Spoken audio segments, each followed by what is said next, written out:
Hey there, I'm Sarah with WTI.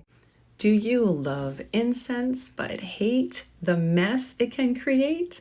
I do. So, this upside down incense holder is exactly what you are looking for.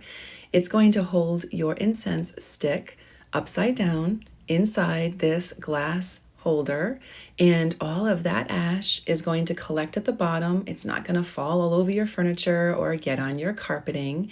It's going to be a useful and beautiful addition to your incense burning. Now, all you have to do is just light the stick, and then that little clothespin is going to hold your stick in position inside the glass cylinder, and that's it. It's so gorgeous the way the smoke just billows upwards. That little clothespin is really versatile. It's going to hold a variety of sticks very securely. And then all of the ash just falls at the bottom of this little glass container. It's such a simple yet ingenious design.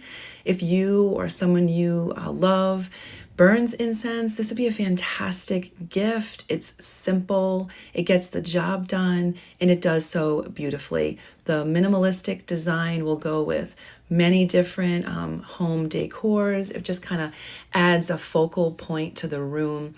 So not only are you adding incense, the smell of the incense, but you also enjoy watching it burn, and you know that it's going to be easy to clean up because this incense holder is so convenient. It holds the stick secure, and it does so beautifully. And that is my point of view.